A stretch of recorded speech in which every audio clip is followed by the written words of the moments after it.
नमस्कार साथियों, सर्वा क्लासेज में मैं ओपी शर्मा भूगोल व्याख्याता आपका हार्दिक स्वागत करता हूं। साथियों, बड़ी महत्वपूर्ण क्लास अपने शुरू कर रखी है, विशेषकर बोर्ड क्लास के परीक्षार्थियों के लिए।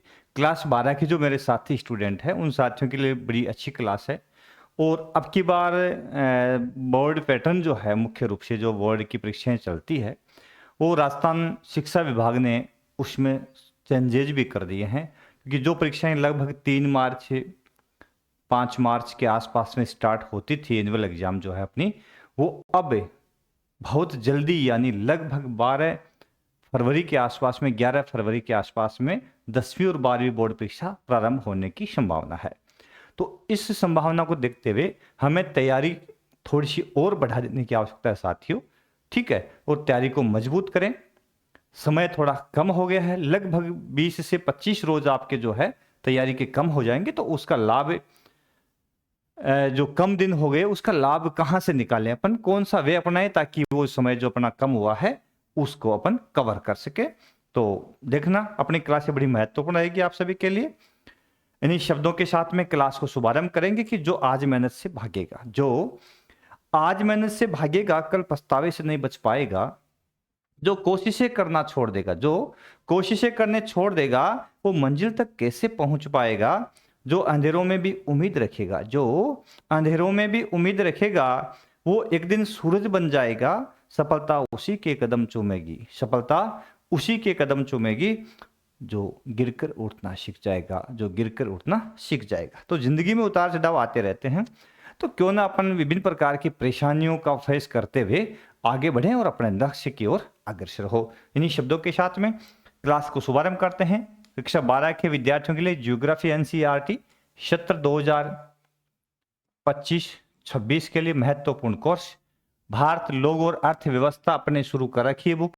उसके अंदर चैप्टर 6 वाला जो है उसका पार्ट 2 आज अपन देखने वाले हैं। चैप्टर 6 का पार्ट 2 अपन देखेंगे, मुख्य रूप से भारत में नियोजन व सतत पोषणीय विकास।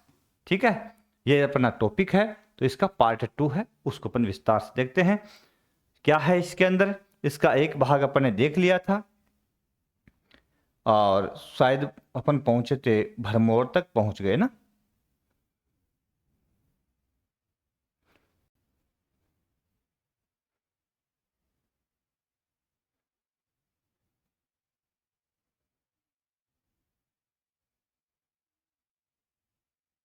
कहां तक पहुंचे, याद है क्या आपको? लगभग यहां तक अपन पहुंच गए थे, भरमौर जनजातीय विकास कार्यक्रम जो है उस तक। चलो यहां से देख लेते हैं। अगला प्रश्न यहां से आज अपन प्रारंभ करते हैं। प्रश्न संख्या 9 अपना है मुख्य रूप से, और उसमें क्या लिखा है कि सूखा विकास कार्यक्रम कितने जिलों में शामिल किया गया। सूखा विकास कार्यक्रम जो चलाया गया था भारत के अंदर मुख्य रूप से, उसमें कितने जिले मुख्य रूप से शामिल जो है वो किए गए। ठीक है, तो किन किन जिलों के अंदर ये सूखा विकास कार्यक्रम है वो प्रारंभ किया गया। तो मुख्य रूप से इसमें देखते हैं कि यह कार्यक्रम 1967 के अंदर योजना आयोग ने देश के अंदर 67 जिलों में को पूर्ण रूप से इसमें शामिल कर लिया, सूखा संभावित रूप से पहचान की। ठीक है, 72 ईस्वी में, सन 1972 के अंदर इस कार्यक्रम में सिंचाई आयोग ने 30% सिंचित क्षेत्र से कम वाला भाग जो सिंचित है, यानी 30% तक का क्षेत्र ही सिंचित है, उसको सूखा मान लिया। ठीक है, और ये मापदंड लेकर के उसका पुनः परिसीमन किया, और उस परिसीमन में भारत में सूखा संभावित क्षेत्र राजस्थान, गुजरात, पश्चिमी मध्य प्रदेश, महाराष्ट्र का मराठवाड़ा, आंध्र प्रदेश, रायलसीमा, तेलंगाना का पठार, कर्नाटक का पठार और तमिलनाडु का उच्च भूमि प्रदेश मुख्य रूप से है। इन सभी प्रदेशों को किसमें मान लिया है, सूखे में शामिल कर लिया था। ठीक है ना।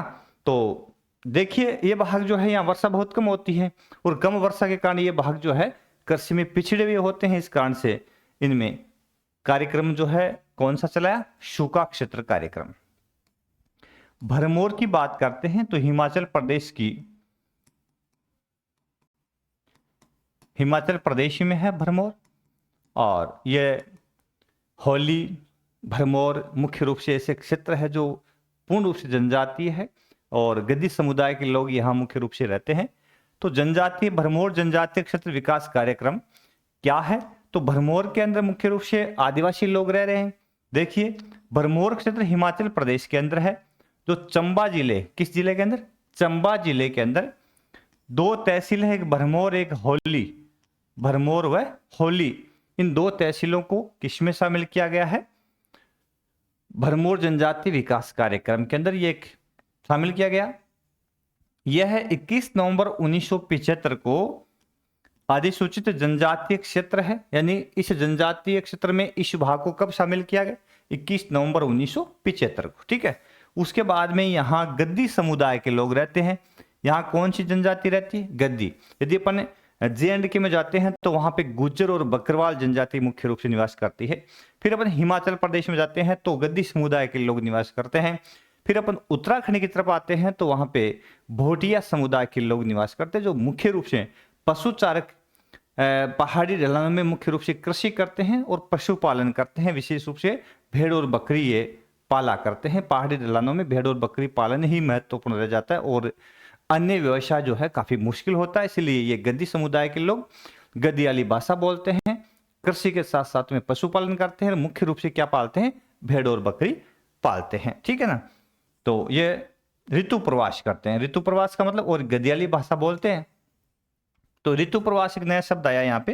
तो ऋतु प्रवास का मतलब है जैसे ही शीतकाल प्रारंभ होता है, जैसे अब नवंबर का महीना आएगा, अपने यहाँ सर्दियां शुरू हो जाएगी और उत्तर के अंदर अपन चलेंगे तो हिमालय प्रदेश के अंदर हिमपात प्रारंभ हो जाता है। तो जो उच्च भाग है हिमालय के, उस भाग में हिमपात होने से ऊपरी भाग जो है काफी ठंडे और बर्फ से ढके हो जाते हैं। तो वहाँ पशुपालन इनका थोड़ा सा दूभर कह सकते हैं हो सकता है। इस वजह से अपने पशुओं को लेकर के ये कहाँ जाते हैं? निचले इलाकों में आ जाते हैं। अपने पशुओं को लेकर निचले इलाकों में, पहाड़ों की घाटियों में आ जाते हैं और जब तक सर्दियां तेज रहती है उन घाटियों में अपने पशुओं को रखते हैं। और जैसे ही ग्रीष्म काल प्रारंभ होता है तो ऊपरी भाग की बर्फ जैसे पिघल करके हटती है तो वहां पे एक नई घास ग्रोथ करती है जिसको बुग्याल कहा जाता है। और उस घास वाले प्रदेश में अपने पशुओं को लेकर वापिस से ग्रीष्म काल में चले जाते हैं। इस प्रकार एक ऋतु के अनुसार एक स्थान से दूसरे स्थान पर आना और जाना मुख्य रूप से इनका ऋतु प्रवास कहलाता है। यानी शीतकाल में ये किधर प्रवास करते हैं? घाटियों की ओर। और ग्रीष्म काल में कहाँ प्रवास करते हैं? ऊपरी पहाड़ी क्षेत्रों की ओर। तो यही इनका ऋतु प्रवास है। ठीक है ना। गद्दी समुदाय और अन्य समुदाय के लोग जो भी यहाँ रह रहे हैं सभी ऋतु प्रवास करते हैं। अगला प्रश्न है, भरमौर क्षेत्र के लोगों की प्रमुख आर्थिक क्रिया क्या है? तो भी बताया मैंने, ये भरमौर भंगुर वातावरण में निवास करते हैं। भंगुर का मतलब होता है ये काफी वातावरण जो यहाँ का है तो काफी पर्यावरण कठोर है। यहाँ का कठोर वातावरण कह सकते हैं इसको, जो हर समय बदलता रहता है, हिमपात होता रहता है ना। बरसात काफी तेज होती रहती है, बादल फट जाता है, कई तरह की प्राकृतिक आपदाएं यहाँ पे है। तो काफी भंगुर वातावरण है ना। यहाँ संसाधन बहुत कम है लोगों के पास में, क्योंकि खेती करने के लिए मिट्टी की परत बहुत पतली पाई जाती है। ढालू भूमि होने के कारण वहां पे कृषि करना संभव नहीं है। खनिजों का दोहन कर नहीं सकते, इनके पास में ऐसी कोई टेक्नोलॉजी नहीं है। परिवहन संचार के साधन वहां पे है नहीं, इसलिए लोग पहुंच नहीं सकते। तो कई समस्याएं हैं। इसके कारण ये लोग कृषि के साथ साथ पशुपालन करते हैं। विशेषकर एक तो बकरी पालते हैं और दूसरा भेड़ पालते हैं। भेड़ और बकरी का मुख्य रूप से ये पालन करते हैं। भरमौर की जनसंख्या 2011 में 39,113 और घनत्व मात्र 21 व्यक्ति प्रति वर्ग किलोमीटर है। ठीक है ना। जनसंख्या 39,113 के आसपास में 2011 की जनगणना के अकॉर्डिंग, और घनत्व कितना है? मात्र 21 व्यक्ति प्रति वर्ग किलोमीटर। यह क्षेत्र उत्तर में पीर पंजाल, किन पहाड़ों के बीच में? पर्वत श्रेणियों के बीच में। तो पीर पंजाल और दक्षिण के अंदर धौलाधर के बीच में। तो पीर पंजाल और धौलाधर श्रेणियों के बीच में मुख्य रूप से ये क्षेत्र अवस्थित है। ठीक है। अगला प्रश्न, भरमौर क्षेत्र में जनजातीय उपयोजना कब प्रारंभ की गई थी? तो 5वीं पंचवर्षीय योजना के अंदर। ये प्रश्न मैंने पहले वाले टॉपिक में करवा दी, थोड़ा स्पीडली बोल देता हूं। 1974 के अंदर मुख्य रूप से प्रारंभ की गई। पंचवर्षीय योजना मैंने कहा था 1951 में प्रारंभ होती है ना। 51 से स्टार्ट होती है और उसके बाद में 5-5 वर्ष की योजना किसी प्रदेश विशेष यानी विशेषकर भारत के पूर्ण विकास के लिए है ना। किस प्रकार से भारत जो आजादी के बाद में हमें टूटा फूटा एक अस्थिर अव्यवस्थित मिला था, उसको किस प्रकार से अपन एक व्यवस्थित करें, वहां पे आम जनता को भूखमरी से बाहर निकालें, जनता को रोजगार उपलब्ध करवाएं, स्वास्थ्य सुविधा उपलब्ध करवाएं, सामुदायिक सुविधाओं की व्यवस्था करें, तो आदि के लिए पंचवर्षीय योजनाओं का शुभारंभ कर दिया गया था और उद्देश्य था देश का आर्थिक विकास और सामाजिक समानता लाना। तो 1976 में प्रारंभ की योजना के तहत कृषि, संचार और परिवहन आदि के विकास पर बल दिया गया। ठीक है ना। अगला प्रश्न देखिए, भरमौर क्षेत्र में कौन सी नदियां बहती है? तो यहाँ पे रावी नदी मुख्य है और रावी के साथ में उसकी सहायक नदी एक तो बुढ़िल है ना, और दूसरी टुंडेन नदी है। तो टुंडेन और बुढ़िल नदी मुख्य रूप से किस नदी की सहायक है? तो ये रावी की सहायक है। किसकी है? रावी। रावी किसकी सहायक है? सिंधु की सहायक है। ठीक है ना। अगला देखो,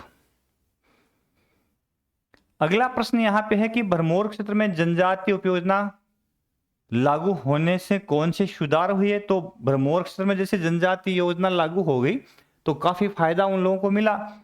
जैसे इस योजना से साक्षरता दर में वृद्धि हुई, लोग पढ़ने लिखने लगे, सरकार ने उनकी शिक्षा पर ध्यान दिया, विद्यालय खोले और इन गद्दी समुदाय के लोगों को किससे जोड़ा? विद्यालय से जोड़ा। स्त्री साक्षरता है उसमें काफी अच्छी वृद्धि देखिए।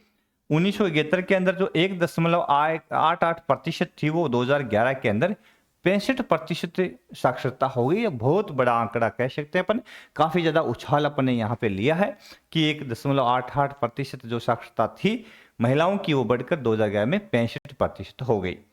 यहाँ नकदी व दालों का उत्पादन बढ़ा क्योंकि पहले सिर्फ खाद्यान्न बोते थे, मुख्य रूप से ये अपने खाद्यान्न के लिए गेहूं बो लेते थे पहाड़ी ढलानों के ऊपर, है ना, और चावल बो लेते थे घाटियों के अंदर, तो अपने खाद्यान्न का उत्पन्न करते थे। जैसे ही ये भरमौर जनजातीय उपयोजना प्रारंभ होती है तो इन्होंने नकदी फसलें बोना प्रारंभ कर दिया है, जिनको बेच करके ये अपनी इनकम को भी बढ़ाने लगे। अगला प्रश्न यहां से बनता है साथियों कि ऋतु प्रवास किसे कहते हैं? तो गद्दी समुदायों का शीतकाल में अपने पशुओं को लेकर निचली घाटियों में आना और ग्रीष्म काल में पहाड़ों के ऊपर पुनः चले जाना, इस प्रकार से एक ऋतु के अनुसार उनका जो प्रवास होता है इसी को ऋतु प्रवास कहा जाता है। विस्तार से मैंने आपको बता ही दिया ना, समझ आ गया होगा। नहीं आया तो कमेंट बॉक्स में कमेंट करके बता देना। अगला है सतत पोषणीय विकास क्या? जब सतत पोषणीय विकास की बात आती है तो साथियों इसका मतलब मुख्य रूप से इस बात से लिया जाता है कि हम अपने आर्थिक विकास के लिए, कोई भी देश अपना आर्थिक विकास के लिए सतत प्रयासरत है, उसके लिए अपन अधिक से अधिक संसाधनों का दोहन करते हैं और अधिक से अधिक कल कारखानों की व्यवस्थापना करते हैं। तो हम संसाधनों का दोहन मितव्ययी ढंग से करें और उनका दोहन है उनकी जो क्षमता है ना, उनका जो संचित भंडार है उस भंडार का दोहन हम भावी पीढ़ी की आवश्यकता के अनुसार करें ताकि हम अपनी आवश्यकता की आपूर्ति कर सकें और आने वाली पीढ़ी है उसके लिए भी संसाधन हो बचाकर रखे जा सके, है ना। इसी को अपन क्या कहते हैं? मुख्य रूप से सतत पोषणीय विकास कहा जाता है। पर्यावरण को भी हम नुकसान न पहुंचाएं इस बात का भी ख्याल रखा जाता है। तो इसमें क्या लिखना, उत्तर कैसे लिखेंगे कि सतत पोषणीय विकास का अभिप्राय आर्थिक विकास के उस अवस्था से लिया जाता है जिसमें वर्तमान लोग भावी पीढ़ी की आवश्यकताओं को ध्यान में रखकर, जैसे मैंने बोला वही लिखा मैंने, पर्यावरण को हानि पहुंचाए बिना आगे बढ़ते हैं। ठीक है, अपना विकास कर लेते हैं।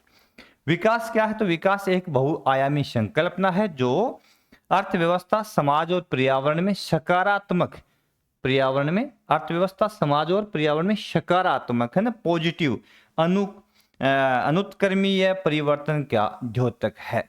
ठीक है, यानी सकारात्मक परिवर्तन, गुणात्मक परिवर्तन का द्योतक है। विकास के अंदर हम नेगेटिव परिवर्तन नहीं लेते बल्कि सकारात्मक परिवर्तन लेते हैं, तो ये सकारात्मक परिवर्तन का द्योतक माना जाता है। ठीक है ना।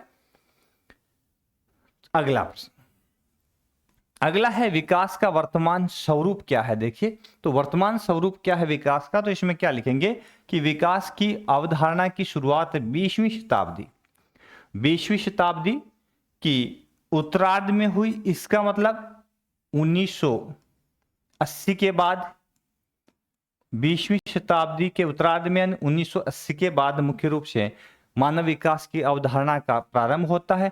आपको पता है विकास की अवधारणा का सर्वप्रथम 1991 के अंदर है। किसने? महबूब उल हक, जो पाकिस्तानी महबूब उल हक व भारतीय अमर्त्य सेन, अमर्त्य सेन, इन दोनों ने मिलकर के मानव विकास की अवधारणा का प्रतिपादन किया, है ना। तो 1980 के बाद ये अवधारणा जो इसके विचारधारा है इसका प्रारंभ होता है। और 1991 में डॉक्टर महबूब उल हक जो पाकिस्तानी अर्थशास्त्री और भारतीय अर्थशास्त्री प्रोफेसर अमर्त्य सेन दोनों ने मिलकर के मानव विकास की अवधारणा है उसका प्रतिपादन किया था। तो 20वीं शताब्दी के बाद की बात है। द्वितीय विश्व युद्ध के बाद द्वितीय विश्व युद्ध की बात आती है। तो द्वितीय विश्व युद्ध कब होता है? तो यह होता है 1939 में प्रारंभ होता है ना, और 1945 तक चलता है। ठीक है, तो 1939 से 1945 तक दूसरा विश्व युद्ध मुख्य रूप से यूरोप में लड़ा जाता है। ठीक है, और जापान इसमें तहस नहस होता है क्योंकि 6 अगस्त 9 अगस्त 1945 को जापान पर अमेरिका के हिरोशिमा और नागासाकी शहरों पर परमाणु बम गिरा दिए जाते हैं, जिसके साथ ही जापान ऊपर हाथ कर लेता है। और जापान, इटली, जर्मनी, जापान मुख्य रूप से 3 धुरी गुट यहाँ पे अन्य बाकी देशों के साथ में लड़ रहे होते हैं, लेकिन जापान यहाँ पे हताश हो जाता है। तो युद्ध धीरे धीरे समापन की ओर चला जाता है। तो दूसरे विश्व के बाद में विश्व के अंदर एक अशांति का माहौल, भय का माहौल, और एक देश दूसरे देश में आएगा तो शक का दृष्टि का, शक का माहौल, शक का जानते हो ना आप, शक क्या होता है, यानी यह दृढ़ लगने लगा कि कोई भी देश अपने यहाँ पे आएगा तो कहीं ना कहीं अपनी अर्थव्यवस्था, अपने सिस्टम, अपनी राजनीति, अपनी व्यवस्था उसको कैप्चर न कर ले, यह भय पैदा हो गया था, है ना। तो द्वितीय विश्व युद्ध के बाद विकास को आर्थिक वृद्धि का पर्याय मान लिया गया, यानी जितनी अधिक आर्थिक वृद्धि होगी, किसी भी देश की जितनी बड़ी इकोनॉमी होगी, तो माना जाएगा वो देश उतना ही अधिक विकसित होगा, जिससे सकल राष्ट्रीय उत्पाद तथा प्रति व्यक्ति उपभोग की बढ़ोतरी के रूप में माना जाता था। यानी सकल राष्ट्रीय उत्पाद जो अपना जीडीपी है वो कितनी बढ़ेगी, और सकल राष्ट्रीय उत्पाद जीडीपी के साथ साथ में प्रति व्यक्ति उपभोग कितना बढ़ेगा, ठीक है ना, और प्रति व्यक्ति आय कितनी बढ़ेगी, आदि बिंदु के आधार पर मुख्य रूप से क्या माना जाता था, मानव विकास। ठीक है, आगे देखिए। 1970 के दशक में पुनर्वितरण के साथ में वृद्धि और समानता जैसे वाक्यांश जोड़ेगी। अब नई अवधारणा आती है 1970 के दशक में, क्या आती है, पुनर्वितरण के साथ वृद्धि, यानी संसाधनों का पुनर्वितरण हो, सभी देशों के पास में समान अवसर उपलब्ध हो, है ना। तो पुनर्वितरण के साथ वृद्धि तथा वृद्धि और समानता जैसे वाक्यांश जोड़ेंगे। आगे मैंने क्या लिखा देखिए, लोगों के कल्याण और रहने का स्तर। अब कल्याण की बात आ गई है, इसका मतलब यहां मानव विकास जो है वो कल्याणकारी हो गया है।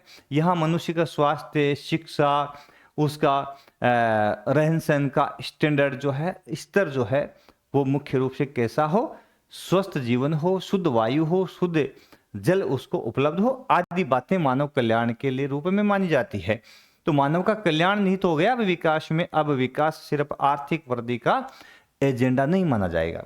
तो कल्याण, रहन सहन का स्तर, जन स्वास्थ्य, लोगों की स्वास्थ्य की सुविधाएं किस प्रकार के, शिक्षा कैसी है, समान अवसर सभी लोगों को देश के अंदर मिलते हैं या नहीं मिलते, और राजनीतिक और नागरिक अधिकार उनको उपलब्ध है या नहीं है, से संबंधित मुद्दे भी शामिल कर लिए गए। क्योंकि एक नई अवधारणा का प्रतिपादन होता है मुख्य रूप से 1970 के दशक में कि मानव कल्याण विकास का एक महत्वपूर्ण एजेंडा हो गया। और मानव कल्याण कब होगा, जब प्रत्येक व्यक्ति को खाना मिलेगा, शुद्ध वायु मिलेगी, अच्छी शिक्षा मिलेगी, स्वास्थ्य सुविधाएं अच्छी मिलेगी, तो मानव का कल्याण हो जाएगा। तो कल्याण शब्द जो है उसमें सभी सुविधाएं निहित हो जाती है ना। अगला बिंदु, 1980 के दशक में विकास एक बहुआयामी संकल्पना बन जाता है ना। और किस रूप में, कि समाज के सभी लोगों के लिए वृहत स्तर पर सामाजिक तथा भौतिक कल्याण का समावेश कर दिया गया। सामाजिक कल्याण जरूरी हो गया है क्योंकि काफी प्रदेशों में, अपने यहाँ पर भी था और अन्य प्रदेशों में भी था, मुख्य रूप से सामाजिक वंचना। प्रत्येक समाज या देश के अंदर विभिन्न समाज के लोग जो रहते थे वो समानता उनको नहीं थी। विभिन्न सामाजिक वर्ग जो है असमानता के एक प्रकार से कई माहौल में जी रहे थे, जिसके अंदर काफी लोग जो थे, काफी वर्ग जो थे वो पिछड़े रह गए और काफी थोड़े वर्ग ऐसे थे जो आगे बढ़ गए थे। तो अब किस प्रकार से एक देश का संपूर्ण विकास यदि करना है, सर्वांगीण विकास करना है, तो देश का के अंदर समानता को लाना अनिवार्य हो गया। क्योंकि जब तक अंतिम व्यक्ति तक इस संसाधन नहीं पहुंच जाते, जब तक देश के अंतिम नागरिक का विकास नहीं हो जाता, तब तक देश का विकास नहीं माना जाता है। समझ रहे मेरी बात को? क्यों? क्योंकि देश के विकास में देश का अंतिम नागरिक भी भागीदार है। ठीक है, एक परिवार जो होता है, उस परिवार में एक व्यक्ति पढ़ लिख कर तो कलेक्टर बन जाता है, लेकिन 3 व्यक्ति जो और होते हैं वो सिर्फ मजदूरी करते हैं। उस परिवार को विकसित परिवार नहीं कहा जा सकता। इसलिए अंतिम व्यक्ति तक सुविधाओं को पहुंचाना अनिवार्य हो जाता। तो सामाजिक समानता यहाँ बड़ी महत्वपूर्ण थी। तो सामाजिक तथा भौतिक कल्याण की बात भी यहाँ पे की गई 1980 के दशक में। ठीक है, अगला बिंदु है कि द पॉपुलेशन बम नामक पुस्तक किसने लिखी? तो 1968 में प्रकाशित एहरलिच की है। किसकी? ये एहरलिच की पुस्तक है। और 1972 में विंडोज ने द लिमिट टू ग्रोथ का प्रकाशन किया। दो एहरलिच की बुक है, 1968 में प्रकाशित है। कौन सी? द पॉपुलेशन बम। ठीक है, और 1972 में मेडोस की एक पुस्तक है, मुख्य रूप से the limit to growth. The limit to growth के नाम से पुस्तक प्रकाशित होती है। फिर एक अगला प्रश्न आता है, ये 10th क्लास में भी है। ब्रंटलैंड रिपोर्ट क्या थी?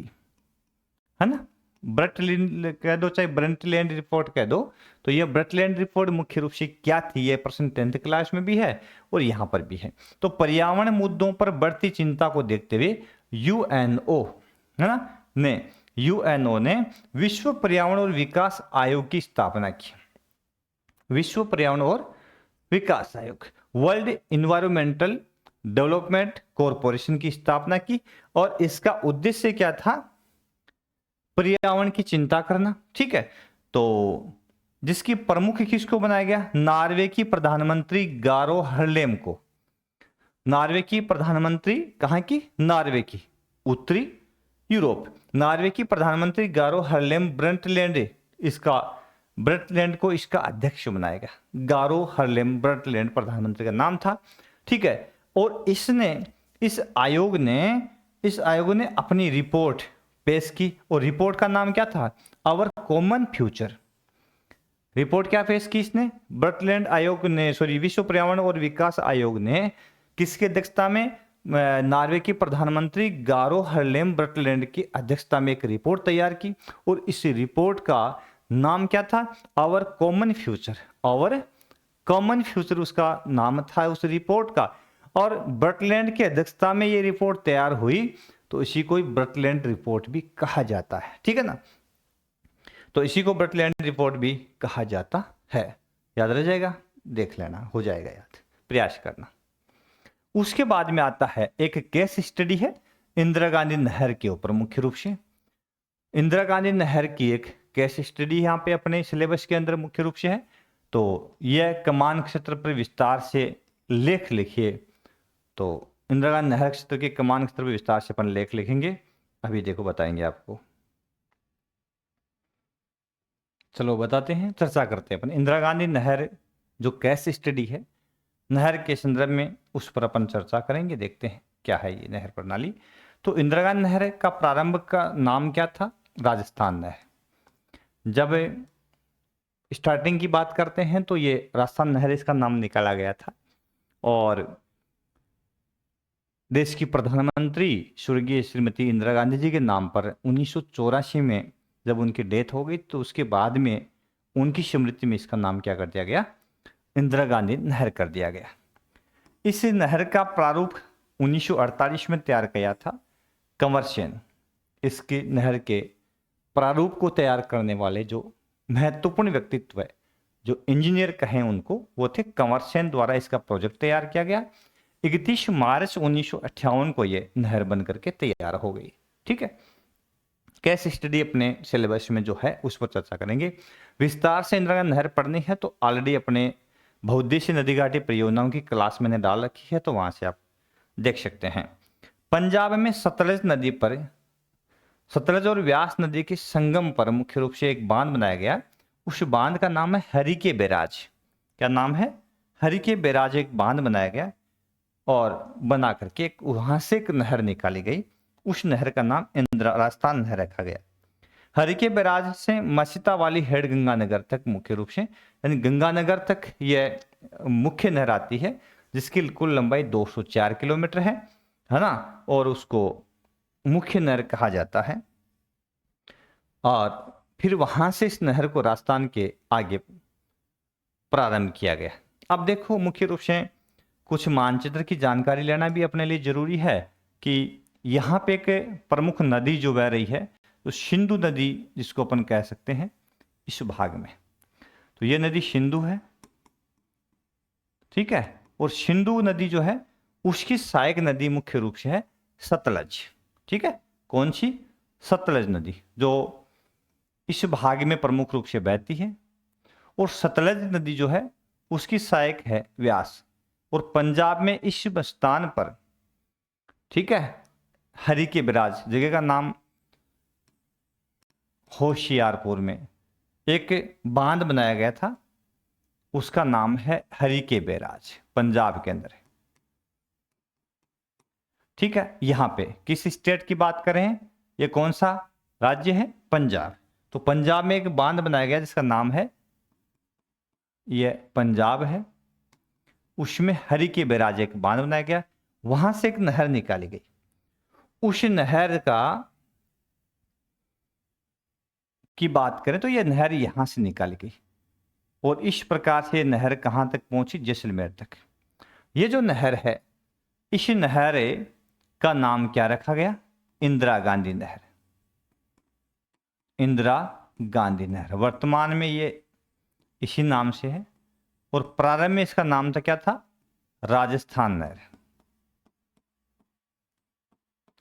प्रारंभिक नाम तो था राजस्थान नहर, और वर्तमान में इसका नाम क्या है? इंदिरा गांधी नहर, ठीक है।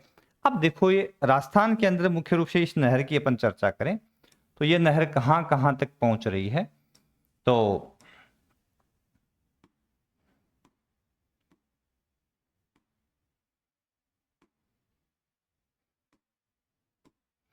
राजस्थान के अंदर ये नहर आती है मुख्य रूप से, और इस प्रकार से अपन देखेंगे तो यहां जैसलमेर तक। इस जगह का नाम है मोहनगढ़। क्या नाम है इसका? जैसलमेर के अंदर मोहनगढ़। तो मोहनगढ़ तक मुख्य रूप से ये कौन सा जिला अपना? जैसलमेर। यहां तक ये नहर है। अब वर्तमान में किन किन जिलों में यह प्रवाहित नहर जो है मुख्य रूप से है, तो ये तो जैसे यह हो गया हनुमानगढ़ जिला। अपने को तो पढ़ना है, अपने जो पैटर्न है उसके अनुसार। ये हो गया गंगानगर जिला, ये हो गया अपना बीकानेर जिला, ये हो गया अपना जोधपुर जिला। अब जोधपुर से ये एक नया बना है, ये वाला, ये नया बना है, तो इसकी चर्चा चलो अपन कर लेते हैं, फलौदी। लेकिन ये जोधपुर में ही शामिल है, अपने सिलेबस के अकॉर्डिंग ये जोधपुर में ही इसको अपन मानेंगे, ठीक है ना। और ये हो गया अपना जैसलमेर जिला। तो मुख्य रूप से ये नहर जो है, अपन हरिके बैराज से इसको लेके चलें तो हरिके बैराज से लेकर के ये नहर हरिके बैराज बांध से लेकर के यहां तक हनुमानगढ़ तक की जब पहुंचती है, तो यहां तक ही इसकी लंबाई 204 किलोमीटर है, और इसको मुख्य नहर कहा जाता है। और मुख्य नहर से किसी भी क्षेत्र के अंदर जल का उपयोग नहीं होता है, ठीक है।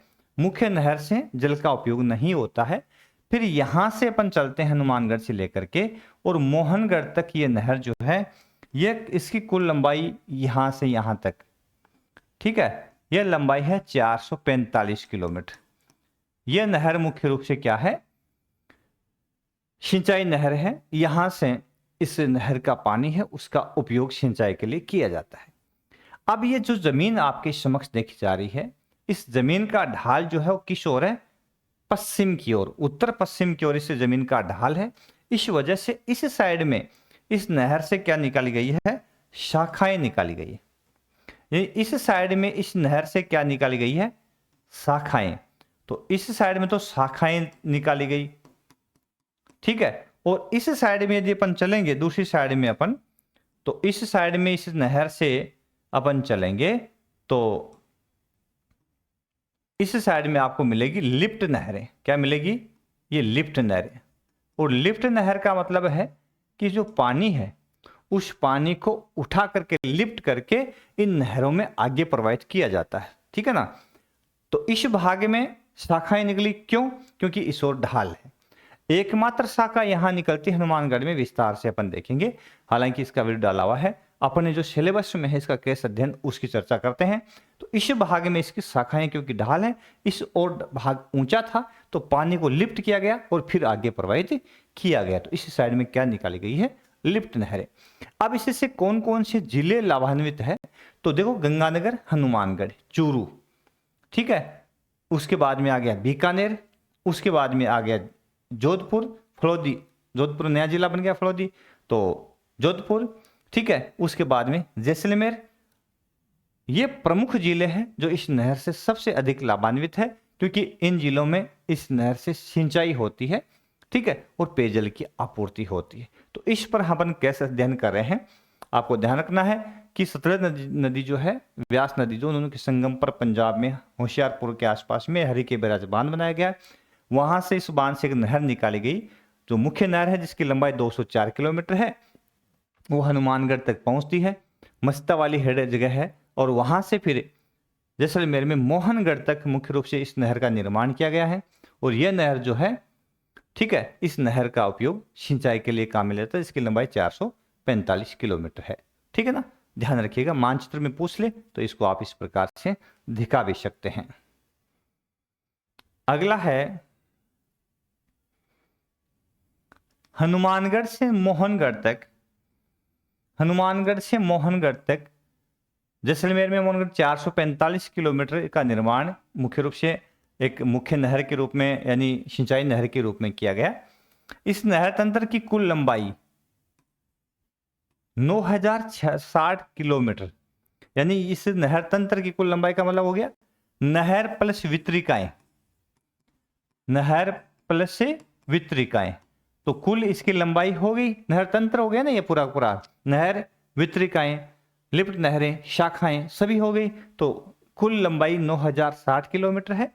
और लगभग 19.60 लाख 19.60 लाख हेक्टेयर जो क्षेत्र है, उस हेक्टेयर में यह कृषि सिंचाई की सुविधा प्रदान करती है। तो 19.60 लाख हेक्टेयर में सिंचाई की सुविधा प्रदान करती है। कुल कमान क्षेत्र का 70% भाग जो है वो प्रवाह नहर तंत्र से है, 70% इसकी शाखाएं निकाल करके उसी से सिंचित है, और शेष 30% है वो लिफ्ट नहरों द्वारा। तो लिफ्ट मैंने कहा था, इसका जो पूर्वी भाग है, अपन कहें दक्षिण पूर्वी जो भाग इसका है, वो पूर्वी भाग के अंदर ऊंचाई ज्यादा, धरातल की ढाल विपरीत हो गया ना, इस कारण से पानी को लिफ्ट करके आगे की ओर पहुंचाया जाता है। इस नहर का निर्माण 2 चरणों में होता है, ठीक है। वो 2 चरण में पहला चरण है कमान क्षेत्र गंगानगर और हनुमानगढ़ में, वह बीकानेर के अंदर मुख्य रूप से इसके कमान क्षेत्र का विकास किया गया। इसकी शुरुआत 1960 में होती है। तो पहला चरण 1960 में प्रारंभ होता है, और गंगानगर, हनुमानगढ़ और बीकानेर में इसके कमान क्षेत्र का विकास किया जाता है। इस पहले चरण में मुख्य रूप से कृषि योग्य कमान क्षेत्र जो है वो कितने हेक्टेयर में फैला? 5.53 लाख हेक्टेयर जो है, इतने क्षेत्र में मुख्य रूप से इससे सिंचाई के लिए कमान क्षेत्र विकसित कर लिया गया। ठीक है, आगे देखिए। दूसरा चरण में कमान क्षेत्र कहां का? बीकानेर, जैसलमेर और बाड़मेर, जोधपुर, नागौर, चूरू जिलों में मुख्य रूप से कितना? 14.10 लाख हेक्टेयर जो कृषि है उस तक सिंचाई की सुविधा प्रोवाइड करने के लिए कमान क्षेत्र का विकास कर लिया गया। फिर लिफ्ट नहर की बात की तो लिफ्ट नहर क्या है? ढाल के विपरीत बनाई जाती है, जिसमें पानी मशीनों के द्वारा उठा करके ढाल के विपरीत प्रवाहित किया जाता है। इंदिरा गांधी नहर में लिफ्ट नहर है, इसके बाएं किनारे पर है, अभी मैंने बताया था, और दाएं किनारे शाखाएं निकलती है। और सेकंड चरण की शुरुआत मुख्य रूप से कब होती है? 1980 में होती है। सेकंड चरण की शुरुआत कब होती है? 1980 के अंदर। ठीक है, उसके बाद में अगला प्रश्न है, इंदिरा गांधी नहर से राजस्थान के पश्चिमी भाग में क्या परिवर्तन हुआ? तो परिवर्तन तो अपने को पता ही है कि इस नहर के आने से दो तरह के प्रभाव पड़े।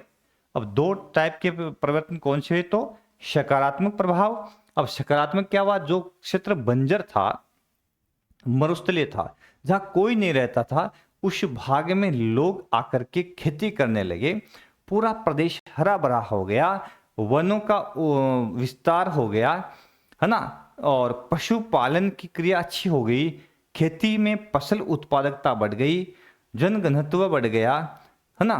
तो कई प्रकार से कहें तो वहां उस भाग में चार चांद लगे। तो कृषि उत्पादकता बढ़ी, फसल प्रारूप बदल गया, वनों का विस्तार हुआ, चरागाहों का विकास हुआ, वायु अपरदन खेती करने से मंद पड़ गया, और लोगों की आर्थिक जो समृद्धि है वो हो गई। हुआ कि नहीं हुआ? ये फायदा हुआ। फिर नकारात्मक पूछ ले भाई, नेगेटिव प्रभाव तो पड़े। फिर क्या पड़े? तो जिस भाग में जहां मुख्य रूप से मिट्टी लवणीय थी, जिसमें नमक की मात्रा अधिक थी, उसमें अधिक सिंचाई से लवणीकरण की समस्या बढ़ गई। किसके द्वारा? केशिका, एक क्रिया होती है केशिका क्रिया। अब ये केशिका क्रिया क्या होती है? तो अपन क्या करते हैं, जब अधिक सिंचाई करते हैं ना, तो जमीन के अंदर नमक के जो कण है, पानी अंदर प्रवेश करता है, और इसके अंदर जो नमक होता है वो घुल जाता है, घुल करके वो ऊपर की ओर आता है, ठीक है, और जल तो है वाष्पीकृत हो जाता है, और नमक जो है इस भाग में संचित हो जाता है। इस कारण से धरातल की ऊपरी परत है वो खारी हो जाती है, उसमें लवण इकट्ठे हो जाते हैं, फिर वो खेती के लिए अच्छी नहीं होती, और उसका उत्पादकता उसकी गिर जाती है। समझ में बात को? इस कारण से इसको बोलते हैं लवणीकरण की समस्या। फिर है सेम की समस्या। अधिक सिंचाई से खेतों में जल प्लावन की समस्या बढ़ जाती है, यानी खेतों में पानी भर जाता है। अधिक सिंचाई से मिट्टी की ऊपरी परतों में पानी संचित हो जाता है। तो ये सेम की समस्या है। जल प्लावन की समस्या भी इसको कहते हैं, ये भी बड़ी खतरनाक है, इससे भी मिट्टी बंजर होती है। मिट्टी से भूमि का निम्नीकरण हुआ है, क्योंकि लवणीकरण और जल प्लावन के साथ साथ में कृषि के अंदर विभिन्न प्रकार के उर्वरक और कीटनाशकों का अधिक उपयोग अपन ने किया है। इस कारण मिट्टी बेकार हुई है, बंजर हुई है, भूमि का निम्नीकरण हुआ है। तो ये बड़ी समस्याएं पैदा हुई है। उसके बाद में अगला प्रश्न बनता है इस पाठ से कि सतत पोषणीय विकास को बढ़ावा देने वाले उपाय बताओ। तो सतत पोषणीय विकास को बढ़ावा देने के लिए अपन क्या करेंगे, ये उपाय अपनाएंगे। तो पहला उपाय है जल प्रबंधन नीति को कठोरता से लागू करना, है ना, तब सतत पोषणीय विकास होगा। जल प्रबंधन नीति जो है उसको सफलता से अपन लागू करेंगे, कठोरता से सरकार इस प्रकार के कुछ नियम बना दे, और ताकि लोग जो है जल का समुचित उपयोग करें, सदुपयोग करें, और मितव्ययी ढंग से उपयोग करेंगे तो बिल्कुल जल है जो उसकी उपलब्धता बनी रहेगी, लंबे समय तक उसका यूज होता रहेगा, और लोगों के लिए जल की समस्या नहीं आएगी। ठीक है, अब किस प्रकार से? तो पहला है फसल रक्षित सिंचाई को बढ़ाना। फसल रक्षित सिंचाई, सिंचाई दो प्रकार की होती है, एक तो फसल रक्षित सिंचाई, एक होती है उत्पादक सिंचाई। इसमें वो फसलें बोई जाती है जिनको कम पानी की आवश्यकता होती है। उन फसलों को मुख्य रूप से जल को कम की आवश्यकता होती है, तो उन फसलों की रक्षा करने के लिए थोड़ा पानी दिया जाता है, इससे पानी की बचत होती है। फिर फसल उगाने और चरागाह विकास के लिए विस्तारित सिंचाई पर बल देना चाहिए। तो विस्तारित सिंचाई का मतलब होता है किसके लिए? फसल उगाने और चरागाह विकास के लिए, है ना। विस्तारित सिंचाई पर बल दिया जाए, और फसलों के लिए रक्षित सिंचाई जो प्रणाली है उसको अधिक अपनाया जाए। इस क्षेत्र में जल सघन फसल वाली फसलों को न बोकर, जिनको अधिक पानी की आवश्यकता है, जैसे गन्ना है, चावल है ना, इन फसलों को न बो करके खट्टे फलों की खेती मुख्य रूप से करनी चाहिए। अंजीर है, अंगूर है, नींबू है, संतरे है आदि की कृषि हमें अधिक करनी चाहिए। तीसरा है कमान क्षेत्र कार्यक्रम के तहत नायलॉन को पक्का करना, नालियों को पक्का करना, मिसप्रिंट है, नालियों को पक्का करना, ठीक है, भूमि समतलन करना और वारबंदी करना। भूमि जो है उसको समतल करना, वारबंदी करना और नालियों को पक्का करना अति आवश्यक है। वारबंदी होता है, इसको ओसरा भी कहा जाता है। ओसरा का मतलब है निकास के कमान क्षेत्र में नहर के जल का समान वितरण करना, यानी जहां जहां पानी पहुंचाना है खेतों के अंदर, है ना, उसमें समान रूप से जल है उसको वितरित करना ही ओशरा या क्या कहलाता है, वारबंदी कहलाता है। ठीक है ना। अगला अगला है कि वनीकरण, वृक्षों की रक्षक मेखला लगाना, अधिक से अधिक पेड़ पौधे लगाएंगे और वनों का विस्तार करेंगे तो हम जल की उपलब्धता है उसको बनाए रख पाएंगे। गरीब किसानों को पर्याप्त आर्थिक और संस्थागत सहायता देंगे तो गरीब किसान जो है मुख्य रूप से खेती करके अपनी आजीविका का निर्वहन भी कर लेंगे और साथ साथ में पर्यावरण का संरक्षण भी करेंगे। इस क्षेत्र में कृषि मंडियों, कृषि सेवा केंद्रों आदि का विकास करेंगे तो इससे क्या होगा, इस क्षेत्र में मुख्य रूप से किसान अधिक से अधिक रहेंगे और उनकी फसलें मुख्य रूप से कृषि मंडियां होगी तो वहां तक सामान बिकेगा। कृषि सेवा केंद्र होगा तो उस पर किसानों को जागरूक किया जा सकेगा, किन फसलों को अधिक बोया जाए, किन को कम बोया जाए आदि सभी जानकारी उपलब्ध करा दी जाएगी। इस कारण से किसानों को खेती करने के लिए प्रोत्साहन मिलेगा। ठीक है ना। तो इतने प्रश्न मुख्य रूप से इस पाठ से बन रहे थे। बड़ी शानदार क्लास अपनी यह, प्रत्येक क्लास बड़ी शानदार है। किस तरह के प्रश्न बोर्ड एग्जाम में पूछे जाएंगे, ब्लूप्रिंट और डाल देंगे अपन और मॉडल पेपर और डाल देंगे। ठीक है ना। लेकिन आप विस्तार से क्लास देखोगे, पाठ पूरा याद करना पड़ता है भाई। संपूर्ण पाठ यदि याद कर पाएंगे तभी अपन अच्छे से अच्छा स्कोर कर पाएंगे, ये आपको ध्यान रखना है। तो थैंक्स फॉर वॉचिंग सर्वा क्लासेज।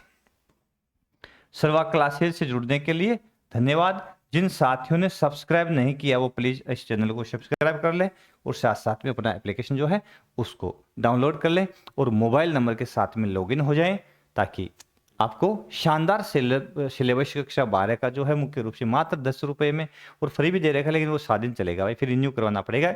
मात्र 10 रुपए में 1 साल के लिए सिलेबस मैंने दिया है जिसमें फाइल भी है और रिकॉर्डेड क्लासें भी है, साथ साथ में PDF नोट्स भी मैंने डाले हैं और इसके अलावा आपको प्रैक्टिकल फाइल और प्रैक्टिकल का मॉडल प्रश्न पत्र है वो भी मैं डाल दूंगा। ठीक है ना।